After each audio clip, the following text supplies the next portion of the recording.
Shout out to our boy Zach. We got our boy Zach calling in. We got to talk to him before we leave, before we head out. It's not complete unless Zach hops on. Yeah, What's gotta up? have him in there. You feel me? Zach, Man, you know what I'm saying? Jameis was eating dubs today. Broncos are eating dubs today. You guys are doing push-ups. Todd, I want you to get down and give me 10. Man, it was great over here. Everything was. I'm not doing any push-ups because, you know what I'm saying, my game changer won. How is everything over there? Are you warm in the quarter zip? How do you feel? What's going on with the Broncos in the locker room? Well, look, I had to wear my best Peyton Manning because that's what Bo did. He brought his best Peyton Manning impression today, career day in passing yards, although it wasn't like 500 like Peyton would do. 280 passing yards, a career high, 3 passing touchdowns, a career best 4 total touchdowns. Bo was on fire today. The Broncos defense was on fire today, and the boys did what you do against bad teams. You crushed them. Now, the first 5 minutes of the game didn't start off as everyone hoped, but then they absolutely rolled this team after the fact. But I'll tell you what, Sean Payton after the game was not a happy camper, and I think this is Sean starting to get in playoff push mode, where he knows this team's feeling itself. They're 5-1 in their last 6 games. Right now, they're the 5th team in the playoffs right now. They're above the Baltimore Ravens, who they play next week. Right now, the Broncos are the 5th seed, that first wild card spot. The Ravens are the 6th seed, that second wild card spot. And I think Sean wants to say, no, boys, we can't get complacent. We got to stay hungry, just like we were when we were 0-2. And so he's kind of feeding that to them right now, and you can feel that already.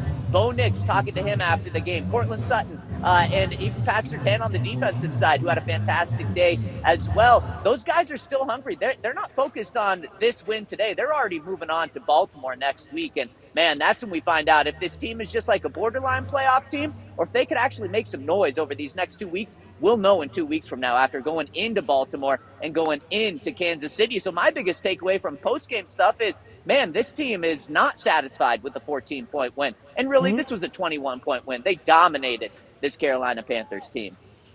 Yeah, man, I agree with you. They're looking good right now. And I think that's smart, man. You don't want to get complacent.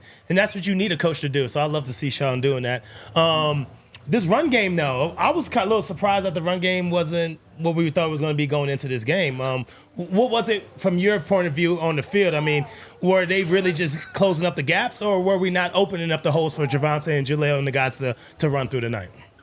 Yeah, 100% no, Sean. That's exactly what I thought. Like, man, this running game was actually pretty underwhelming. They did run for 3.5 yards per carry. Not the best. At the end of the day, though, they put up over 102 rushing yards, which I was shocked to see because it just did not feel like a very good rushing game. Now, it wasn't necessarily efficient there. And the Carolina Panthers, they were closing those holes. There were a couple of ones that could have broken open, but the Broncos did not have any big runs on the day. The only running back score was a pass from Bo to Jaleel, and man, when Jaleel gets in those tight corners, he is so good at hitting the gas and getting into the end zone just like he did today. We've seen him do that already 3 times this season. So Sean used the running backs as more of an extension of the passing game today, but that's something where they're going to have to bring their game next week. Those guys are going to have to be bullies on the offensive line in order to really slow down this game against the Ravens and not make it so Lamar Jackson's on the field a ton. The Broncos are going to have to dominate the line of scrimmage next week. And so to come out of this game with a lot of things to work on, and one of the things that Sean Payton pointed to was he was not pleased with the way the Broncos finished the game. He was not pleased. Cortland Sutton, guys, had his first 100-yard receiving game in over 2 years. The last time the Broncos had a 100-yard receiver was week 2 of the 2022 season. And this is a league where guys are throwing left and right. Guys are getting 100-yard games left and right. And the Broncos hadn't had one in 2 years. Yet Sean was kind of pissed off at the wide receivers after the game, saying the 2 fumbles by the receivers, we cannot have that. And initially, it looked like Lil Jordan's fumble was going to hurt the team, and it did. But then the Broncos just took off after that. Cortland Sutton does get to 100 receiving yards, a good milestone, but it does come with that fumble. So plenty of things for Sean after a big win to kind of try to humble the guys after this game. Oh, yeah. Who you say that was Sean chasing after the game? It sounded like he was yelling, chasing somebody off the field. Who was that he was yelling at right there? Yeah, J.C. Horn, cornerback for the Panthers, actually came after Sean before the game was even over. When the Broncos were taking a knee, he was Sean. So after the game, Sean went over to him They yelled at each other a little bit, and then after the game, we talked to him, and Sean said, I don't really know why he was upset. I think he was upset yelling at one of our players, and I'm like, no, Sean, I know exactly who he was yelling. He was yelling at you. He was pissed at you for running the score up, and you know what? You did do that. You did run the score up. You did try to embarrass them, and you know what? Sean loves embarrassing NFC South teams. He spent 15 years there, and boy, did he do that. And you know what?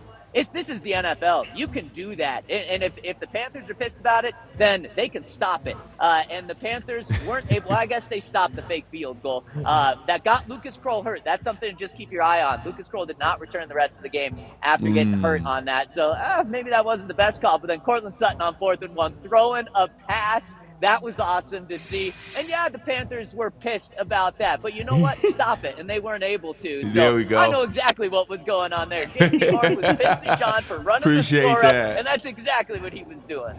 Exactly. You got to. The Broncos have been in too many positions where they haven't been a dominant team. So when we have a chance to run a score up, that's exactly what we're going to do. Now, you talked about Kroll getting hurt there at the end. I hope that he's nice and healthy. But were you able to talk to Sean about these tight ends? Like, you felt like for the first time the entire season they were able to utilize the tight ends. Did he have anything to say about the tight end production today?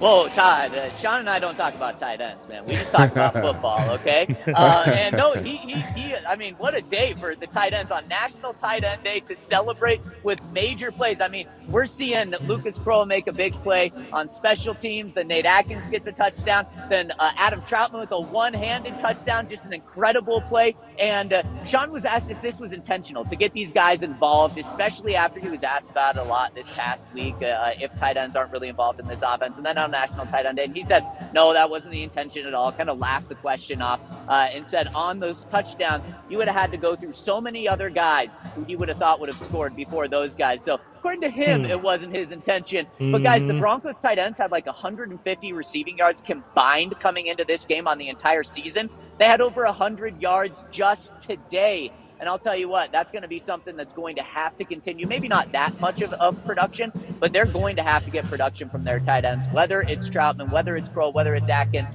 in order for this to be a well-balanced team. Because the Broncos receivers, we see flashes. We saw it from Troy Franklin last week. He led the Broncos in receiving last week. Then this week, I mean, Bo throws a beautiful pass, and the ball just goes right through Troy Franklin's arms down the field. So the Broncos receivers outside of Cortland Sutton, you can't fully count on right now, so you're going to need some production from those tight ends. Sean says it was a coincidence it happened today, but I'm not sure that was total coincidence. Yeah, man. I don't know if it was a coincidence either, but before we let you go, I want to ask you about Club Dub. I feel like does it still have the same energy? Are the people getting too used to it because we're winning too much, 5-3? I mean, golly, we got the smoke and the fog and the music every week now. Like, how does it feel in Club Dub? Oh, no, Todd, I love that you brought this up because the energy in Club Dub is just going up, so much so that it set the fire alarm off after the game, right before the press conferences started. When Club Dub was popping, the fire alarms went off. The fire alarm saying, get out, there's a fire. No, there was no fire. It was just Club Dub being on fire after this win. And I can only imagine how electric it's going to be if the Broncos pull off one of the two upsets these next coming days or next coming weeks with the Ravens and then the Chiefs. Todd, right before I joined, you said you weren't sure if the Broncos were going to be favored against the Ravens. Before today's games, the Broncos were 7.5-point dogs next week against Baltimore. After Baltimore losing and the Broncos kind of having a dominant performance, I am curious to see if that number falls below 7. But the Broncos are going to be pretty big underdogs despite being a little bit higher in the AFC playoff picture right now, which is just crazy. People view this Baltimore Ravens team as one of the best, if not the best team in the AFC, kind of right there with the Chiefs. The Broncos have a little something to say about it. They're the 5th seed. Ravens are the 6th seed, but next week's going to determine it all. Yeah, man. Yes, well, I think it's going to be a great week for the Broncos, and we'll definitely have a lot to talk about leading up to this game. But I'll see you tomorrow morning, 11 o'clock, live and in the flesh, and we'll break the game down. Let's go, and let's try to make the Toyota Lounge just as exciting as Club Dub was tonight. Yeah. Let's do it. We don't have enough smoke to set the fire alarm, but I'm sure we can manufacture some. So I'll see what we can do. I love Let's it. go, guys. Thanks for having me on. Always great.